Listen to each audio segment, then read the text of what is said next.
This Matchday 38 picks edition of the Premier League Gambling Podcast on the Sports Gambling Podcast Network is brought to you by Edge Boost, the bank account built for bettors.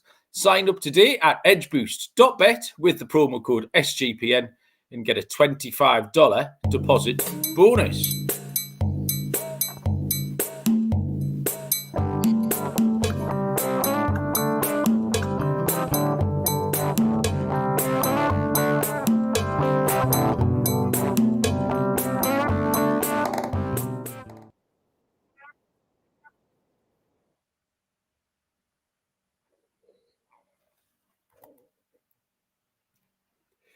Welcome, everybody, to the Premier League Gambling Podcast on the Sports Gambling Podcast Network. My name is Malcolm Bamford, coming to you from Newcastle upon Tyne in the northeast of England. Today is, who knows, Friday, definitely. May the 23rd is the answer. Oh, it's written in the top, man. You pointed that out last week, didn't you? It's Friday, May the 23rd. It says it right there. And we are here to recap a frankly hilarious week of European action. Before we get into a frankly impossible week of trying to make picks on Matchday 38, the final weekend of the Premier League season on Sunday afternoon. Joining me, there's only one way this show can go so far. It's Mr. Barry Penaluna. Barry, what a shambolic start that's been. Yeah, that was a bit of a mess, wasn't it? I mean, no surprise, you in charge of the buttons, innit?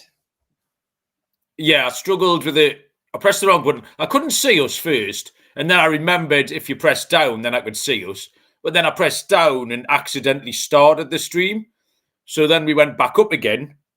And then there's one sort of poorly child here who said, I won't sniff all the way through the show because she's off school poorly. And within about 1 second did the biggest snotty green sniff you've ever heard. So that was her, not me. Apart from that, Barry, only one way to go. How you doing? What's the news? Not a lot of news, really. I've had a quiet day today. I've had a day off work. I had to take a day off work that I'd forgot to take. An enforced day off, sitting on my backside. Why did you have to take a day off work? It's a long story.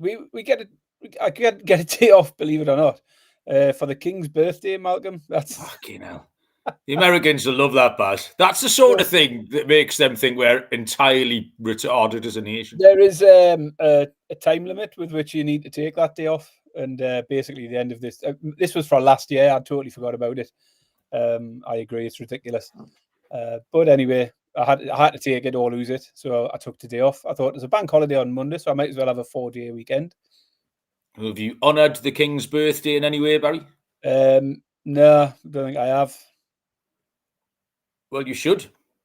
Well, I will. Give me a chance. Have some chipolatas to recreate his little fat sausage fingers and something like that. Yes, my only report was the news this week. Obviously, I was heading back to my Premier League footballer, England international. I'm going to use the word friend now, Barry. My Premier League footballer, England international friend. But originally, I thought I was going on Wednesday to watch the football. Since we did the show, they then changed the party to Thursday. So I think they must have forgot the foot he was on. So I went yesterday instead, which didn't make much difference. Nothing too much to report. The only bits of news were it was his birthday. It was a surprise party for this player's birthday. What does a Premier League England international footballer get for his birthday, Baz? What did everyone chip in and buy him? Fishing rod. Oh, I tell you what. You've hit the post there, Barry. A fish is the answer, not a fishing rod. Yeah, there was two blokes there with the gear, like some sort of Japanese kind of fish specialists. And they had the big box wrapped up in pink wrapping. And then, so they went down to the lake, the same lake my roulette ball's in, opened the pink box. Inside is a big blue tank and a great big koi carp, about 2.5 foot long, a big specialist koi carp, and they put that in the lake, and he was entirely happy with that. I saw that lake. Oh, and also, you what? I saw that Lake on social media the other day because when he did the ice bucket challenge, was it you that sent it to me? Yeah, your friend was doing the ice bucket challenge, and I spotted the lake and thought of you. Oh, well, there you go. And also, I saw this Premier League footballer and England national friend of mine fed Prosecco to a goose, which is not a sentence I ever thought I would say in its entirety. So, yeah, that was good. And as we left, Barry, he leaned in, he gave me a hug, and he said, his exact words were, "We'll have to do this more often." Hey, so there you go. So you're out now. I've got a new mate, Barry. You're old news. But you didn't get a clip for the podcast then? You didn't get him promoting? Well, no, I didn't. You're not at that stage yet? There was no other players there again. There was more people there this time. There was a little party and a band. It was one of those, like, it's not a band, but it's like a DJ playing dance music. I know I sound like an old man when I say dance music. And then a bloke playing like the bongos along with it, a bloke on the saxophone, and a bird singing along to the dance tunes. It didn't really do it for me particularly, but I think that's what you must do if you have loads of money out on your back porch. So that was that. Just before we get into the funniest thing that's happened all week, what an awful week of picks, Barry. But Frank, luckily we don't care. I think I might have picked the worst pick of the season in that Brighton-Liverpool game. We were going all the way back to Monday night. Do you remember how confident I was it was going to be a shit game under 29.5 shots? And then the line moved to under 26.5 shots. Felt like I'd missed the value. I then watched the game and there was a shot every 10 seconds. Both teams just played like they weren't bothered. The total finished on 43. So that's a pretty impressive defeat from me. I mean, if you're going to lose by 17, which is what happened. The Premier League games on Tuesday, picked Wolves to beat Palace. That went tits up. Picked the under 2.5 in Man City, Bournemouth. Looked all right in the 88th minute. We were on 2, and then they scored 2 more goals. So that was that. And then in the Europa League final, I took the turnarounds, which was on at half time because one team was winning. And that was it. But you say that was far outweighed by the hilarity of the result. Did you pick any winners? Do you even know? I mean, I've certainly done better than you. I took the Liverpool team total. It was a good nice price as well. Liverpool to score 2 or more. So that was the right way to play. Because I thought Liverpool price was big, but I thought the safer way to play it was the team total, which came good. And I took the Man City handicap as well. So 2 winners from me. I did take Man United. Well done, us. Don't know what I was thinking big there. bush. So yeah, 2 out of 4 in the midweek picks. We'll talk about that Man United Tottenham game in a second. Let's say hello to who's joining us. Lee Smith was in first. Smudger, how are you doing? Harry, Chelsea. Who else is here? Joe Dollar. Joe, welcome along. Joe, Andy Williams, do some work. Andy, Connor Mack. He's got one more. Connor Sad, he's got one more weekend of us to slagging Southampton off. We'll do some championship stuff and slag them off next year. Don't worry about that, Connor. We won't leave you out completely. I think that's everyone so far. Yeah, it's a bit of a weird time today because obviously I ended up working yesterday, which I wasn't expecting. So we've delayed the show till Friday, but with a Sunday kickoff, it's not too bad. Pete's Picks is in as well. And Fef. Pete's put a couple of picks up over on Twitter at Pete's Picks 01. Go and have a look at the GGs. Crazy here as well. Everyone's joining in now. Breakfast time in the States. That Europa League final then, Baz, was terrible standard. Absolutely awful, wasn't it? I thought Tottenham were absolutely shite, especially in the second half when they got in front. They were fucking terrible. There was once about 62 minutes, they cleared the ball to Solanke. It was about 40 yards from his own goal. And he just hooked it forwards. He had all the time in the world to take it down, try and do something, win something. And he just booted it over his own head. And that was where they were at that point. Somehow, Man United didn't score. I don't know about you. I think the entire country was waiting for that 97th minute Harry Maguire equaliser. Absolutely. We were just waiting for it. I said that. I was sat watching it. Helen was on the sofa. It says, guarantee there's a goal coming. Because it felt like it, for the last 10 minutes, it felt like there was inevitably going to be a goal. But then I remembered Man United are shite. Yeah, they were shite. So I was very, very thankful that Man United got beat. I think most sane people were. I mean, Tottenham winning wasn't ideal, but I watched it with a Tottenham fan. Matty Glover came round and we watched it together. And I was like, what are you celebrating, by the way? Oh, we're in the Champions League. I was like, till November, and then you'll be out of that, and then you're still shite. So really, you've won yourself 2 months of fucking what? Getting a 1-1 draw against Red Star Belgrade. Like, by November, nothing's changed. Postecoglou came out and his interview was so rooted in the result. Like, I told everyone I'd win this. I completely eschewed the Premier League in order to win this competition. And it's really easy to say that because they won 1-0. Yeah. But you fucker, it's not right. He was incorrect what he was saying. It wasn't acceptable at all. So I don't know what would change. So we'll have to see with that. So the whole thing was a bit of a mess. Nothing, like I said, nothing changes for Tottenham. I don't know what difference that makes. Them playing 8 Champions League games. I mean, as you say, I thought the same about Postecoglou. Spurs have been rubbish all season. It hasn't just happened in the last couple of months when they got a sniff of winning the Europa League. They've been garbage all season. And as you say, it's like you talk about it with the penalties, where it can be a great penalty or a shit penalty, and it depends on the outcome. If it goes in, it's great. If it doesn't, it's the worst penalty you've ever seen. And it's similar with Postecoglou here, because suddenly, like, the whole story around him has changed. The narrative's changed based on the outcome of that one game against the worst Man United side we've seen in a long, long time. Because he was definitely getting sacked. If they don't win that game, he gets sacked. And suddenly now, everyone thinks he'll keep his job. But is that the right decision? Based on, we've seen 40 games of absolute garbage this season from them.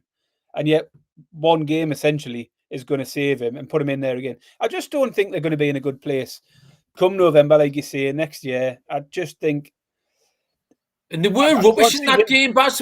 I think they were probably second best for most of the game. I just think they got the goal. He's not going to be there in 12 months. I can't see it. And I mean, the whole narrative around it, like, I heard a load of the commentators and stuff saying, oh, you've got to love this for Ange after everything he's been through. What has he been through? Everything he's been through, he's brought on himself by just serving up that dog shit and making his shitty excuses all the way along. Fair enough, they've won it, brilliant, enjoy it, like, no problem with that. But that tournament's easier to win now than it's ever been. You know, they've beaten Alkmaar, Frankfurt, Bordeaux, and the worst Man United team we've ever seen. I don't know if I said that before. You mentioned it. It's, you know what I mean? It's a good outcome for them, but it doesn't suddenly make Spurs a really competent team and Ange a really competent manager. I think they're making a mistake by keeping him personally, but I couldn't give a fuck, to be honest. Yeah, well, I haven't said all that about Tottenham. I still don't know what Amarin was doing. I thought he picked the wrong team. I thought he was too slow in reacting with the substitutions. I don't know, like I say, why Garnacho. I mean, and then the players have come out today and they don't like it, apparently. That's all what they've said. We don't like it. Whenever he's trying, we don't like it. So fuck knows what's going on there. But the fact that they've got much less money to spend and hopefully, 300 million pounds in outstanding transfers still to pay before they do anything else. So yeah, tremendous. Thank you very much. Frank's joined us. Brave Francis, Man United fan. In there, we got in to try and make some picks for this week. We need to discuss how absolutely entirely impossible this is. This is like throwing horseshoes at the moon, trying to pick some winners here today. Edge Boost is the first ever bank account built for bettors, ensuring all gambling transactions are approved. No usage fees, no minimums, earn cashback rewards, 100% approval for all betting deposits. Sign up today at edgeboost.bet with the promo code SGPN. Deposit $25 and Edge Boost match the deposit. Edgeboost.bet, promo code SGPN. And Underdog is going long for the NBA playoffs with their extender bonus. Hop in game one, and the longer the series goes, the bigger the bonus gets. Use our code PLGP, you reckon, Baz, to claim a special pick and first-time deposit offer up to $1,000 in bonus credits. UnderdogFantasy.com, promo code PLGP. Did I get the bonus codes right for both of those, Barry? Yes. I've got the nod. Right, okay. Yeah, so initially, this card's impossible. There's so many dead rubbers. There's so many mental teams in there. It's really, really tricky. We said we might try and throw out a Maverick pick on each game. I didn't like many of mine. You messaged me about 20 minutes ago and said, this is horrible. Have you got any? Do you intend to make any? What have you found? I've pulled some fancy pick together for every game. Right, okay. But as I said to you, it was hard enough trying to find an even money pick on every game, let alone you throwing a spanner in the works and asking us to find something at a fancy price. I've got a couple of things, though, that I think look okay. So I'll chuck them out, but do with it. See, I started handicapping these games like it was match day 24, looking at the stats, looking at the recent form. And after my first two picks, I hate the first two picks I made. And I had to start again. I was like, you can't do the whole card like this. Because the first two picks I made, under no circumstances look like winners to me. I've picked them. It's mental. It's like there's someone else in my brain. Like, which one should I listen to? So I've kept the picks. You'll see them, these first two picks. They're absolutely minging. So I tried to give myself a little reset and go through the rest of the card. But honestly, everyone who's going to listen to this show, good luck. But do you know what I mean? Let us know what you are picking if you're on the chat, because I've got no idea. Francis has got the right idea. You've got to find some 100-to-1 stuff on the last day, and we'll go for it like so. All the games kick off at the same time on Sunday, 4 p.m. local time, 11 a.m. Eastern time. We'll go in alphabetical order, starting with Bournemouth against Leicester City. I don't like this goes from, when you add a new banner in, Baz, it puts it at the bottom. So it goes from bottom to top. It's not the end of the world, you know what I mean? It's a first world problem, but it's just not. It doesn't flow, Baz. Bournemouth are 9-25. What price is that? About minus 300 or something. 21-4 plus 5.25 the draw. Leicester 15-2 plus 7.50. So this is one of these top two games where I hate my pick, Barry, but I stuck with it. 2 defeats in a row has rendered this a dead rubber, really, for Bournemouth. And they're not in very good form. They've only won 2 of the last 12 Premier League games. The home record isn't that good. They've only won 7 out of 18. They've only scored 1.17 goals per game at home. And the record at home against bottom half teams is rubbish, Baz. So this is how many goals they scored against some of the dross. None against Crystal Palace. 1 against Everton. None against Wolves. 1 against West Ham. 1 against Man United. 1 against Tottenham. 1 against Ipswich. Like, instinctively, in your head, Bournemouth are this sort of free-flowing, free-scoring team. And nothing really backs that up on this form. Leicester are playing without Jamie Vardy for some odd reason. He is a footballer who plays for them, so I would play him. I don't know what you're going to get out of Leicester at all, but they have won 2 and drawn 1 in the last 3 games, and they've kept 2 clean sheets. So I'm going to take a bit of a punt here. Leicester have been keeping clean sheets. Bournemouth, I've just said, don't score many goals at home, particularly against these rubbish teams. The Bournemouth team total under 1.5 is 2-1, Barry. Bournemouth to score 1 goal or less. And if you want my Maverick play, it was Leicester to win. This just could be nothing. Like, Leicester might go and win this 2-1. Yeah, that was one of the picks. But I don't want to make that picture, you know what I mean? If you give us a tenner, I'd probably put Bournemouth to score 4 goals or something. But that's just not how my head broke out all of those stats. So we'll see, Baz. Yeah, I don't mind your pick, and it helps out with mine as well. I actually looked at the 0-0 or the 1-0 as my fancy pick at the end, to be honest, but then I steered away from it because where's the fun in that? Bournemouth arrive having slipped down into the bottom half. We predicted that at some point, but they've still got every chance of getting back in. If they can win here, could finish in the top 10 still. Lost back-to-back games against Villa and City, but certainly should be up for this, as I say, as a chance to get back into top half should Fulham slip up. Leicester had their end of season party last week at home, didn't they? They're not bothering with Vardy this week, which, I mean, let's be honest, doesn't make a massive difference. He's a bit past it now anyway, but it does demonstrate their attitude towards this game. They're not really that bothered if they're prepared to just bench him for it or take him out entirely. Bournemouth's home form hasn't been great. You just mentioned it. They're not scoring many goals. They've got just one win from their last 9. So to take Bournemouth to win here, you've got to take them in a handicap, or you've got to take their team total. And a team total, you would need them to score 3 or more. I didn't fancy that at all. There's nothing in the form line to suggest Bournemouth are going to run up any kind of score. So I was leaning towards the unders, the match unders, because Leicester might not score. That happens often enough. And if they don't, I'm just not confident Bournemouth are going to get the 3 they need. 4 of the last 6 went under 2.5 for Bournemouth. And the last 3 home games all went under 2.5. They've only scored 6 in the last 6 games now. So yeah, my pick here, under 2.5 goals at 6-4. It's a bit of a goes against the grain on the last day where everyone's expecting goals. But the books just chuck everything at ridiculous prices when it comes to overs. So might be a little bit of value there. Under 2.5 goals at 6-4 is my pick. I did stick out a little bet builder. 12-1 for shots on target, treble. Semenyo, Evan-Nielsen, and Daka. You want to check the lineups because Daka might not start, but I think he probably will with Vardy being out. So Semenyo, Evan-Nielsen, Daka, 2 shots on target each, 12-1.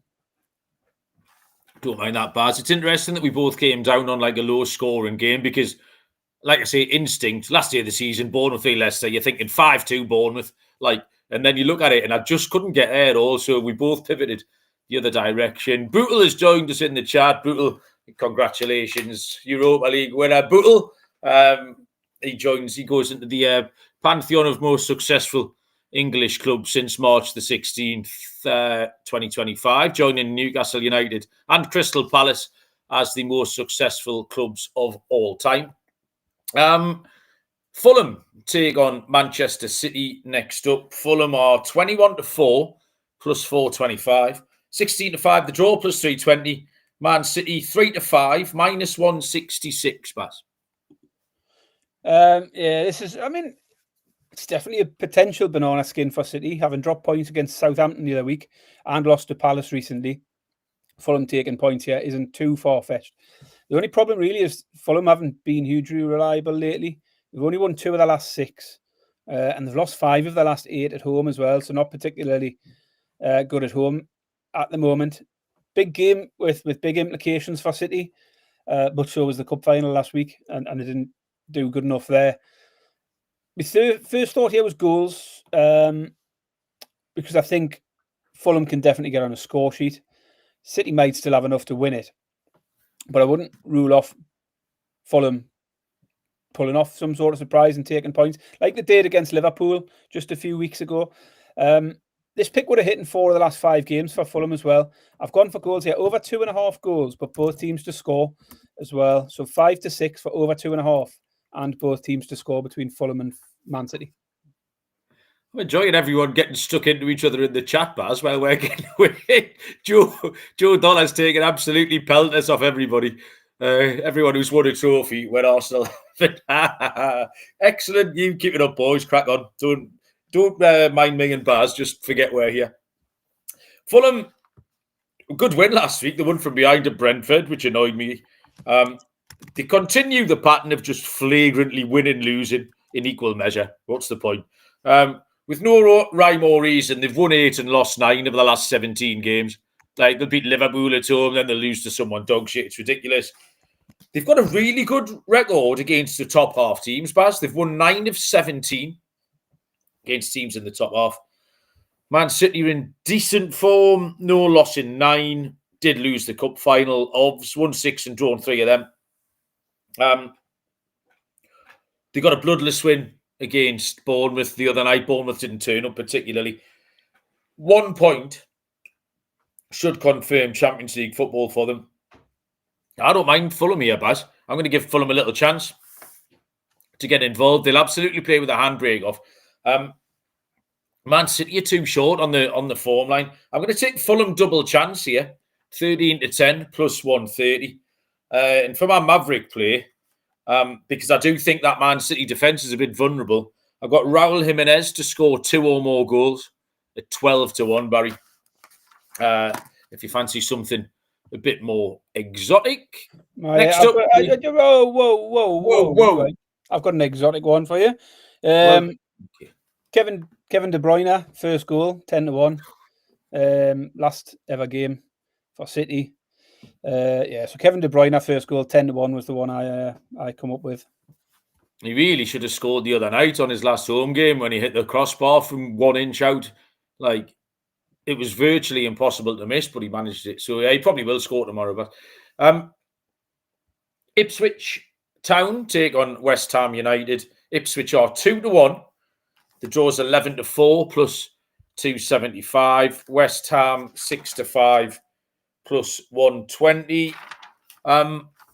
Ipswich have become completely unbackable against anybody. We talked on the show last week. I don't really know how they've managed to drop off and be this uncompetitive. In the last 18 games, they've won 1, drawn 3, and lost 14. The record against the bottom 6 absolutely stinks. 4 of their last 5 defeats, they haven't scored a goal. And I think the fact that West Ham are odds against here is just testament to how bad West Ham have been. Because any other team in the world should be 8-11 minimum. I don't know really what Potter's up to. He looks a little bit haunted at the minute. He played 9 defenders against Nottingham Forest last week, which I thought was a bold choice. And then there was still a goal down after 4 minutes. Like the goalie just gives the goal away. And you do that against Forest, you're completely goosed. I don't trust West Ham, but Ipswich have completely checked out. Absolutely, completely checked out. West Ham can win this. It's not going to be pretty bad.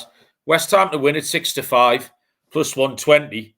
And I actually think they might get a bit of a comfortable win. So my fancy play is going to be West Ham to win 3-0, 22-1, Baz.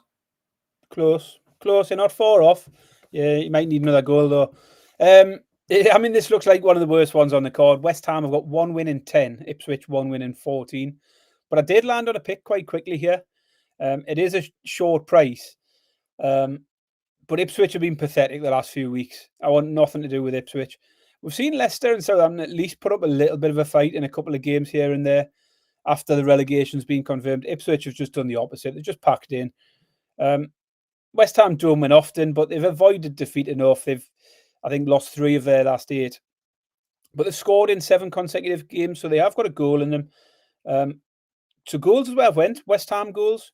Ipswich have conceded 2 or more in 6 of their last 7 now. They concede 2 nearly every week, including to teams like Everton and Leicester, who haven't got many goals in them at all. So West Ham team total over 1.5 is my pick. It's a little short. It's 8-11, but the West Ham over 1.5 team total will be my main pick. My exotic pick, Malcolm, is West Ham to score 2 or more in each half, 16-1. Nice. So they're going to win 4-0, 2-0 each half, Malcolm. But yeah, West Ham over 1.5 goals in both halves. 16-1 is the exotic play. This absolutely stinks of a Nicholas Fulkrug hat-trick. Like, they signed him in the summer. He was meant to be like the new thing. I quite like him. He's a bit of a throwback, and he always does well for Germany. And then he just has done absolutely nothing. He had a bit of a moan a few weeks ago. He gets 20 minutes here and there off the bench. They'll throw him in up top. He'll score 3 headers. 3 headers from corners. Nicholas Fulkrug. What's happening? Joe and Bootler's still going. Joe and Bootler's still going at it. This is quality. If you're not on YouTube, I suggest you get across and watch Joe and Bootler's still going at each other. Excellent. Keep it up, boys. Love it. Liverpool take on Crystal Palace. Liverpool are 2-5, minus 250. 5-1 the draw. 11-2 I added up. And 5-1 Crystal Palace. You get the pleasure of leading this off, Baz. Yeah, one of the drunkest Premier League games in history, this. Yeah, I mean, I'm still laughing at the chat.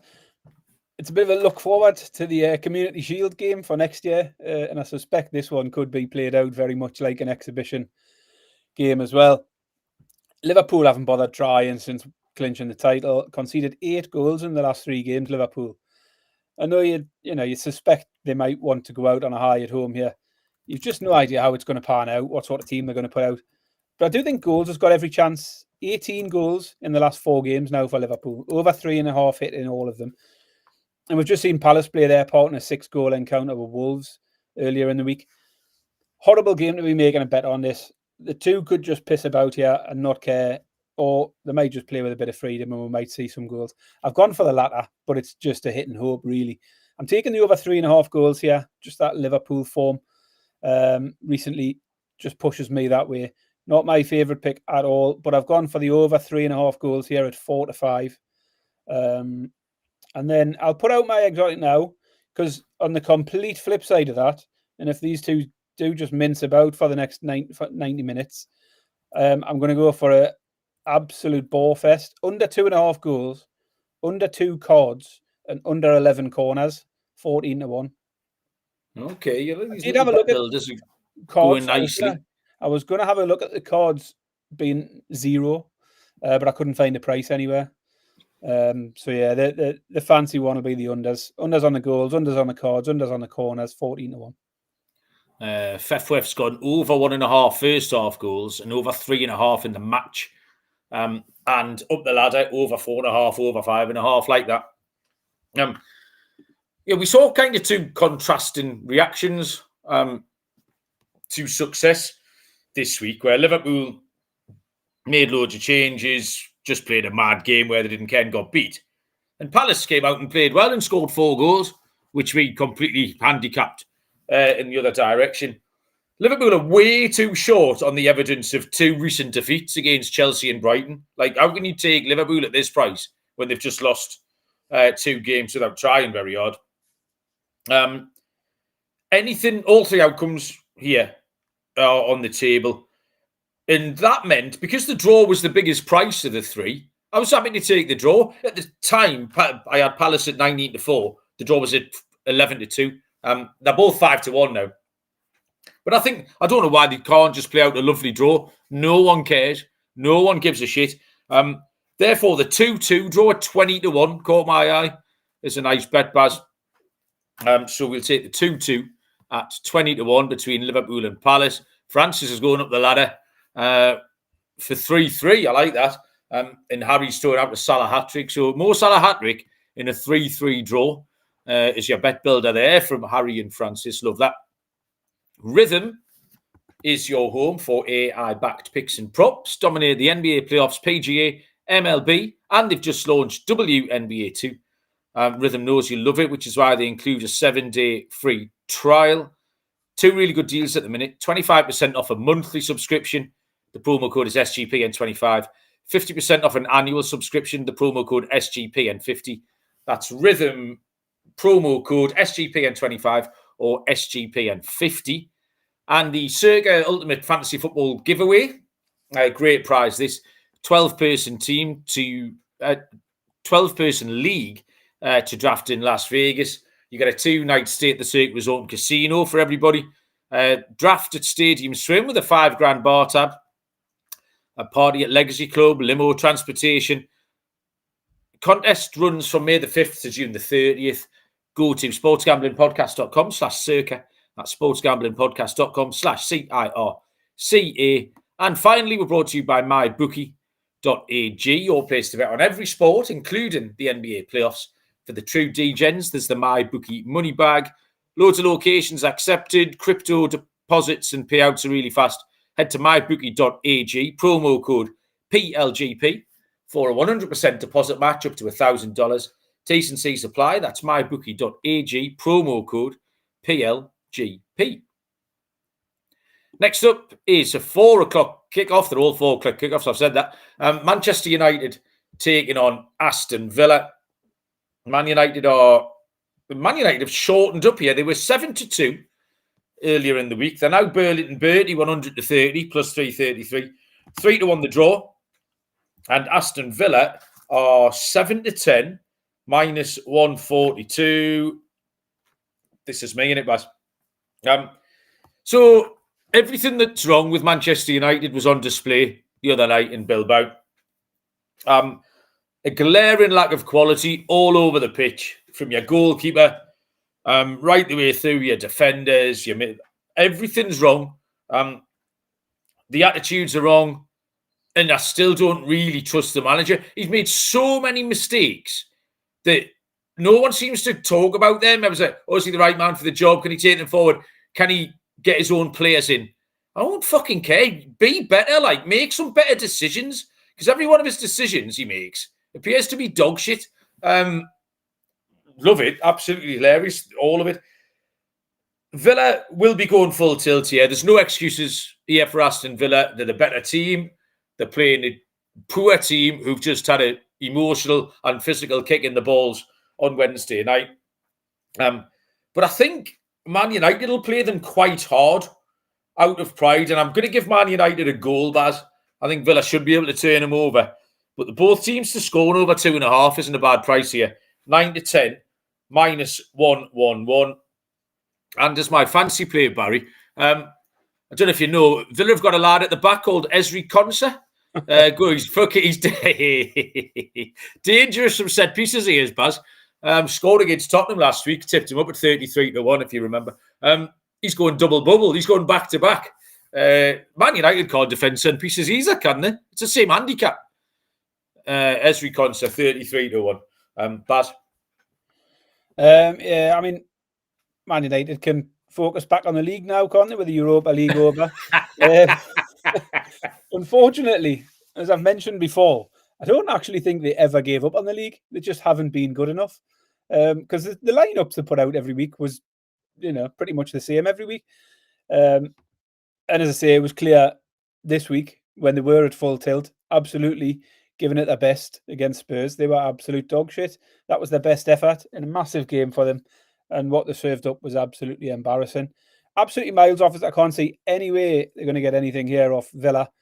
You give them more of a chance than me. But Villa are in great form. They've won 8 of the last 9 games. Kept a clean sheet in 6 of those 8 as well. That would concern me if I was taking a Man United goal. Because Man United haven't got goals anyway. And Villa can defend. Man United side are toothless. I think it'll be straightforward. Villa will win it. But I'm going to tag on the over 1.5 goals. So Villa win and over 1.5 is 10-11. And my wild play is wild. It's Villa to score 5 or more, Malcolm, and just put the final nail in Man United's coffin. Worst season ever. Finish with a 5-0. I don't like that pick. I just looked for a pick. I do. Went with something stupid. But yeah, Villa to score 5 is the exotic play, 16-1. I absolutely adore that pick, Barry. Don't be embarrassed by that. That's beautiful. Next up is a game I will be at. I can't decide if I am excited or dreading it or somewhere in between. Newcastle United taking on Everton. Newcastle are 1-3, -300. The draw 9-2 +450. Everton are 7-1. Baz, come on, make me feel better about this. What are you thinking? Yeah, massive game for Newcastle now. A win guarantees the Champions League spot. We're in good form. We've had away defeats to Arsenal and Villa. The Villa one was comprehensive. Arsenal didn't actually play that bad. But surrounding that, we've got 8 wins and 1 draw. And all of the drop points coming away from home. At home, we've just won 5 in a row. The last 3 we've won by a combined 10-0. And we've covered the handicap in 4 straight games as well. Everton, have done well enough. They can be a nuisance. Don't underestimate them. They are unbeaten in 3. But they're now locked into the 13th place in the league. And it's hard to see anyone other than Jordan Pickford really caring much about this one when it comes to the Everton side. And the problem that I think they've got here is the injuries. They've got Tarkowski and Branthwaite expected to miss out at the back. So the 2 centre-halves missing will play into Newcastle's hand. Newcastle full of goals at home anyway. It has to be Newcastle to finish the job here. And hopefully without a sweat. I'm going to take Newcastle on the handicap. -1.5 at 10-11. And my exotic pick is a massive 33-1 for a hat-trick. Who's the hat-trick, Malcolm? Yeah, he's on mute, so that's spoiled that, didn't it? Anthony Gordon, Barry. It is Anthony Gordon. Yeah. Anthony Gordon hat-trick, 33-1. I love that. Obviously the Isak being fit or not is a big part of this handicap. I don't know if Eddie Howe was just playing silly buggers last weekend or if Isak was genuinely injured. I watched his press conference this morning and he gave away absolutely zero.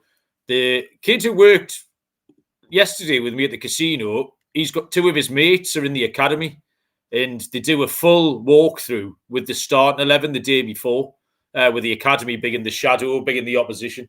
So he's going to message me tomorrow if Isak is part of the full walkthrough. So I'll tip you off about that, Baz. Yeah, try to be objective first. There's two parts to my bet here. The first one is the objective part, and the second bit, my mad pick, is the worst case scenario. We did all right first half against Arsenal. Probably should have been in front. Have won 6 in a row at home. The last 3 with a clean sheet. Haven't got nothing to play for, but they are the kind of team who won't phone it in. Like Everton, that's just not how Everton have historically gone about anything. I think they would dearly love to spoil our Champions League party, especially Jordan Pickford. But I'm committed to maintaining Everton are rubbish, Baz. I can't backtrack now on match day 38. They are shite. You mentioned the missing players at the back. So Newcastle have got a real need to overpower them here. And I think they will. My play is the same as yours, Baz. Newcastle on the handicap. 9-10, -111. And my fancy play, in an attempt to mush stuff, is goalkeeper saves, Barry. Jordan Pickford saves. Little ladder if you want. I actually wanted to go a bit further up the ladder, but I couldn't find anything over. Then over 5.5 saves at 7-1. I thought I might be able to find 6.5, 7.5. But anyway, over 5.5 Jordan Pickford saves. At 7-1, he could make 32 saves. He'd like nothing more than so to do. So there you go. Nottingham Forest take on Chelsea. Another big game, probably the biggest game of the day here. Forest are been some money for Forest. Line movement report. They were 11-5 plus 220. They're now into 2-1. 11-4 the draw plus 275, and Chelsea are 6-5. Plus 120. Chelsea have drifted out 20th of a point. I just can't have Chelsea this short, Baz. This short a favourite. Forest will be fighting absolutely tooth and nail still for this Champions League spot. That win at West Ham last week will have done them the world of good. They still need a favour off somebody, even if they win. But they did a job last time without playing particularly well. And the game script went their way for the first time in a while, which was to score first and get in front. They really need that. But Chelsea have been really lucky to have been gifted 6 points by virtue of Man United not trying and Liverpool not trying. And Chelsea really only just scraped past Man United last week. The last competitive game Chelsea have played, they went to Newcastle and lost 2-0, which is a fairly similar comparison game to this one. They still haven't got a striker because Jackson's suspended. I fancy Forest, Baz. I think Forest 11-5 plus 220. Carter's a good angle for my mad pick here. I think the last few minutes of this could be absolutely nuts. It could be really fractious, and it doesn't really matter what the score is for it to kick off. Whichever team's winning, the other one will want to get amongst it. And if it's a draw, they'll both want to score. So the last few minutes of this could be bedlam. And I did see how ill-disciplined Chelsea were up here. Mark Cucurella, red card. Please. I think the nation can get behind that. What a tit he is. 33-1. And Robert Sanchez is just an accident waiting to happen. Absolute accident. It would not surprise you if he's somewhere in the centre circle getting sent off at one point because he's a Burke. 80-1 for a Robert Sanchez red card, Baz. I'll split a unit on Cucurella and Sanchez. Nice. Another one. Big implications in the battle for European spot. Forest have struggled lately when the stakes are high. End of the season, they've definitely cracked a little. Just 2 wins from their last 8 games now. And at home, where they've been so reliable, they've picked up just 1 point from their last 3. And that was Everton, Leicester and Brentford. So not even against the sort of top-end sides. So you'd think, based on that, they'd be hard to back in that sort of form. But however, like you, at the prices, I'm drawn into Forest. Because the Chelsea form on paper looks solid. They've only lost 1 of the last 8. They've 4 wins in the last 5. but they haven't played particularly well against anyone. They lost to Newcastle fairly convincingly, failed to beat Ipswich and Brentford. And even the teams have beaten, you mentioned the scrape past Man United, scrape past Everton and Spurs as well, 1-0s in all of those games. So teams down the bottom end, the teams they've beaten, the only team they've beaten by 2 goals recently is Liverpool, in a game where Liverpool were on the beach. And even then, the third goal came quite late on. I don't think either team have been particularly good. Lately, Chelsea have just come out of it better in terms of the results, but still not much between the two sides. I think it's a coin toss is the word I'm trying to find. And so putting Forest in as underdogs appeals to me. And the form against top 6 sides at home in particular, they've done really well. They've beat Villa and Man City. They've drew against Arsenal, drew against Liverpool. Didn't beat Newcastle, but there's no shame in that. They can beat Chelsea here, though. I'm going to take Forest at 2-1. And my exotic pick is one that's already been put out in the chat. It's both teams to get a red card at 50-1. Because like you, I think it could get fractious if either team is ahead comfortably, or if it's right on the line and Forest have got to go for it, then there's every possibility of this kicking off and getting a bit dirty at some point. So yeah, both teams to get a red card at 50-1. Yeah, everyone in the chat seems to be on the same page here. Everyone's throwing out Cucurella, Caicedo, red cards, Forest to win. There's no one really zagging where we're zigging. Bootle's off to the trophy parade. Now, see you later, Bootle. Have a lovely time. Very well done. Tottenham, Southampton taking on Arsenal. Southampton, massive drift on a Southampton line movement report, Barry. Southampton were 7-1 and now 9-1. Connor, no one wants them, Connor. The draw is 5-1. Arsenal are 1-3, minus 300, Baz. Yeah, wait, I'm just trying to find my notes for this one. Scrolled away. Another dead rubber with Arsenal locked into second. So definitely one way you'd want to check out the lineups before going wild on this. Arsenal struggled prior to the win over Newcastle last week. That's their only win in 6. But Southampton haven't won in 14 now. And even if Arsenal rotate a little bit, I think they should have enough to go out here on a decent finish. I mean, fair play to Southampton for holding out 0-0 against Man City.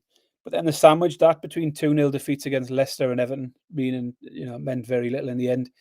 Can't make a case for Southampton here. Arsenal should sign off with a straightforward win. Probably win this 2 or 3-0.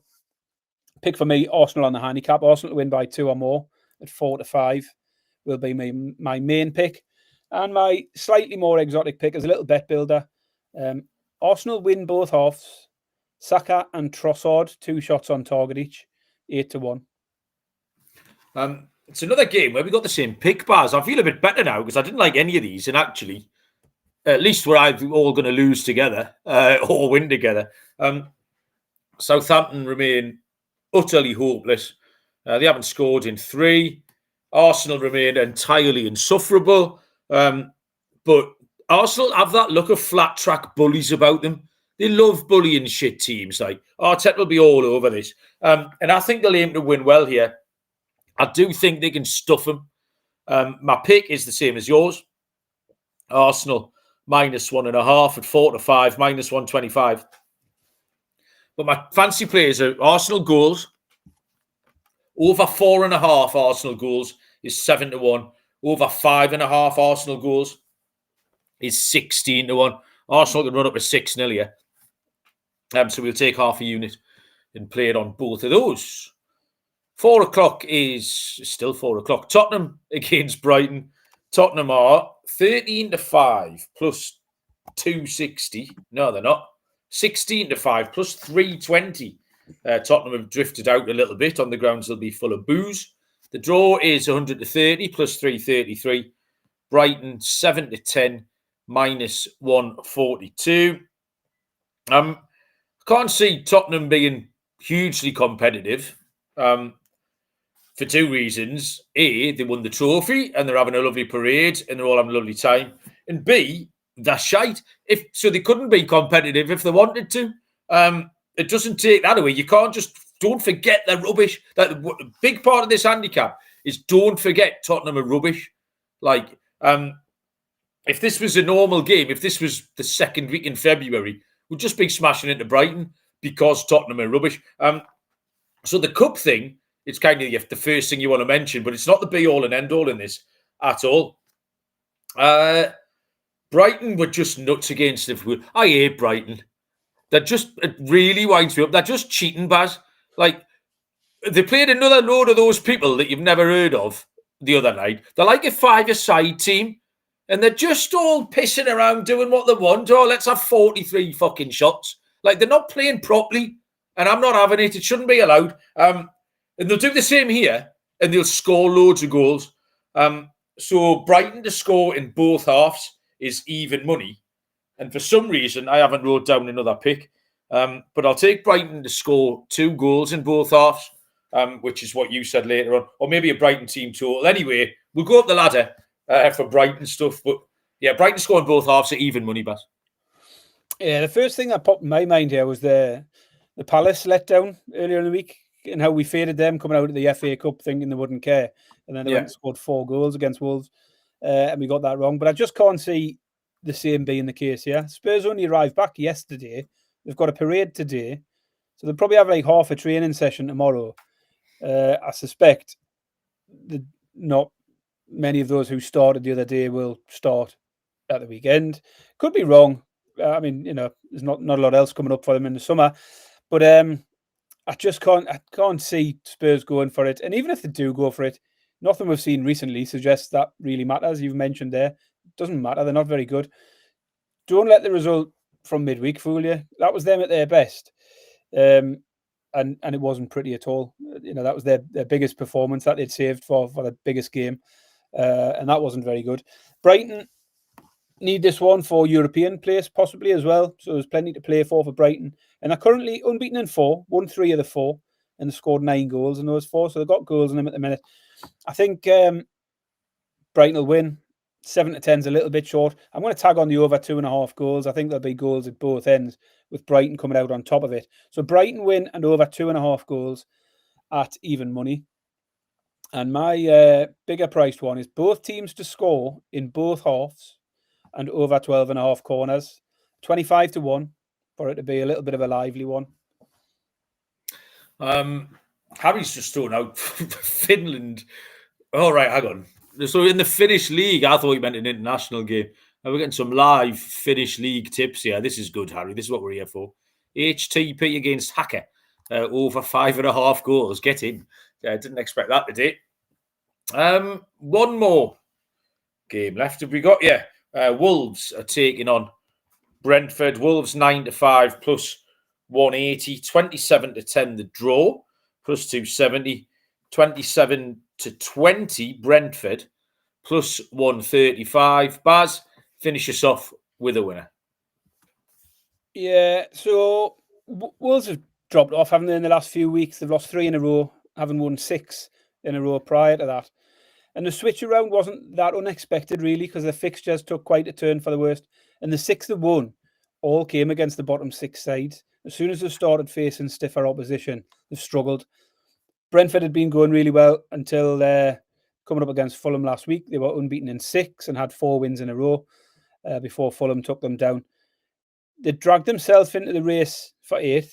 They need a win here to still be in that and then hope Brighton lose, which isn't great with Brighton playing Spurs. But even in defeat last week, Brentford still scored twice. They've scored 13 in the last 5 games. They put 4 past Brighton, 4 past Man United. So plenty of goals in them. I like Brentford here as a pick at 6-4, but the price for them to score 2 or more at 5-6 looks a better bet to me. I think it looks a great price. Brentford team total over 1.5 at 5-6 will be my main pick here. And another little bet builder, it's Visser, Mbuemo and Lawson, 2 shots on target each, 18-1. Yeah, this was a horrible game, really. One of the worst ones because there's absolutely nothing going on here. Brentford's still got a small squeak of Europe, I think, haven't they? But it was an odd result for Wolves the other night. We expected different. But Brentford, like 3 of the last 5 games for Brentford, there've been loads of goals. They've had a 3-2, a 4-3, and a 4-2. You can then add in Wolves 4-2 in midweek. And there's just goals everywhere you look. So over 3.5 goals here. 6-5 plus 120. And if we're going for goals, both teams to score in both halves. We've thrown that out for a few games here, but 8-1. It's hitting both of their last games, which was Wolves against Palace and Brentford, Fulham last week. Both teams scored in both halves in the last game. So, yeah, that's an 8-1, Baz. We did it. We got through 10 games. Do you want to lead us off with your exotic plays, Barry? Yeah, I'm happy to jump in with mine. My lock here is going to be the Brentford to score 2 or more. I really like that pick. So finishing off, that one was fresh in my mind. So that's gone in as my lock. Brentford score 2 or more. My dog's going to be Forest to beat Chelsea. Goal scorer and Boomo, 7-5 anytime, 11-2 first and last. My corned beef pie hacker, I've taken those teams who need a win to secure Champions League football, all to win. So Man City, Villa and Newcastle, all to win, just short of 3-1. It's about 11-4, plus 275 for that one. And then my stake and Stilton hacker is going to be Cards. And I've taken 2 of them from the Forest-Chelsea game, which everyone seems to think might have cards. I've gone for Gibbs-White and Caicedo, both to get a yellow card. And the other one's Keane for Everton. Those 3 to get a card, 38-1. So that's Gibbs-White, Caicedo, and Keane, 38-1, all to be yellow carded. Okay, love all of that, Baz. Steve has just joined us, Steve Gregory in the chat. A bit more Spurs banter from Steve. Well done, welcome along. My lock's the Arsenal handicap. I don't know why they won't smash the daylights out to Southampton. I think they're going to win by 6. So minus 1.5 isn't a problem at 4-5. Underdog is Nottingham Forest at 2-1. Corned beef pie play is over 2.5 goals in the games at Liverpool, Southampton and Wolves. And my stake in Stilton Ake is going to be a double, just a moneyline parlay. 2 draws, Liverpool Palace and Wolves Brentford.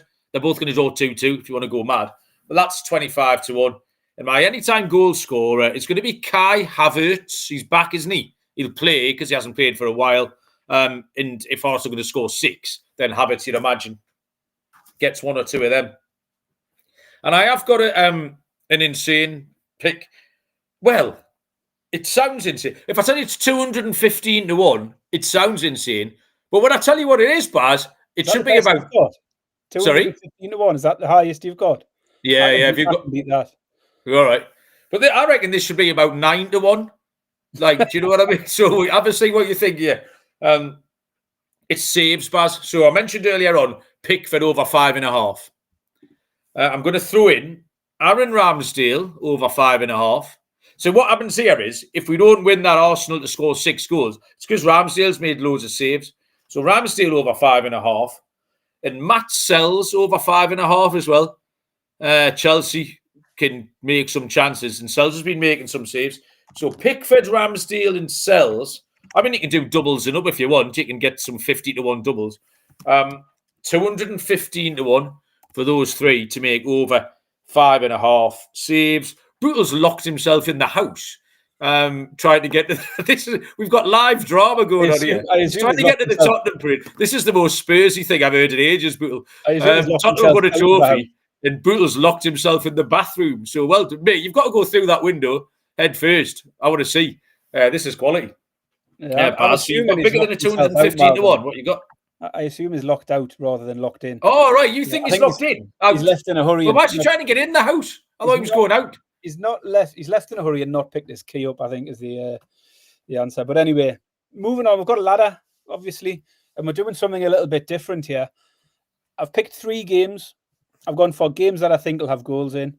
Southampton v Arsenal, Spurs v Brighton, and Wolves v Brentford.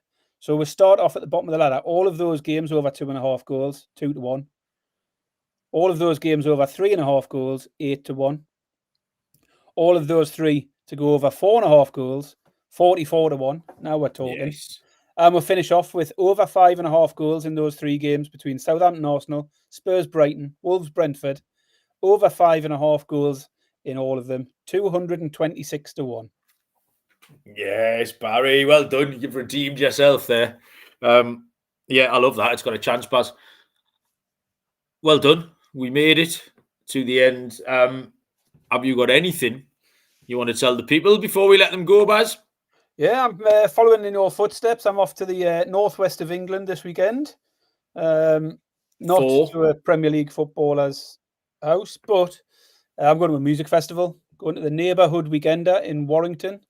Oh, I was very near Warrington last night. I passed it. I passed the sign for Warrington when I was on my way home. What? With the fam? Yeah, 4 of us are going up. So who's on? Tent? No, it's just one day. We're just going the one day. The Sunday lineup wasn't great, so I wasn't bothered about it. Saturday, who have we got? James, the Wombats, the Ratings, the K's, Blue Tones, Ocean Colour Scene. Oh, I fucking love the Blue Tones, Baz. And quite a few smaller bands that I wouldn't mind seeing. To be honest, I'll miss James because they're clash with the Ratings. I'll miss the Wombats because they're on the same time as the K's, who I want to see. But there's quite a few up-and-coming bands that I've had to listen to this week, just ones that I can go stake out on some of the smaller stages. So yeah, looking forward to catching up with a lot of music for the weekend. Should be good. Yeah, that sounds all right. Yeah, go and see the Blue Tone. Mark Morris, the lead singer. I've seen him just play by himself as well. He's a very funny man. I went with you. I'm sure I went with you to the Clooney. Oh, right, was it you? I just remember laughing at his crack. Like, it's you've got to have a bit of patter, haven't you? But he was very, very funny. I remember that. Oh, well, that sounds tremendous, Barry. Have a lovely time. I've got nothing to report. The part 2 of the Hate Watch tomorrow, Sunderland. Let's hope Sunderland can complete the double. Man United getting over the line for us on Wednesday night. So good luck with that. I've got double kids presentation tomorrow. 2 concurrently. So he's got to go at the first one, leave the first one to go at the second one before returning to the first one. But I'm not doing that middle. I'm going to the first one and staying in the pub to watch Sunderland, Sheffield United. And then 2 free pints, Barry, at Newcastle on Sunday. The Saudis are paying for 2 free pints for everyone at the match. So I'll partake in that. Thanks very much, Baz. We'll be back maybe Sunday, maybe Monday. We've got the Conference League final. And that's probably it. Then we'll get into the Champions League final next weekend. And then we'll have to find some bullshit to do through the summer. But we'll cross that bridge when we come to it. The Club World Cup, Barry. Urawa Red Diamonds against Mamelodi Sundowns. I've already been getting stuck into it. I'm well excited. Thanks, everyone, for the chat. Thanks, Bootle and Joe, for entertaining everybody in there and not killing each other. Good luck with your bets on Sunday. Enjoy the football. And we will see you all down the road. Cheers.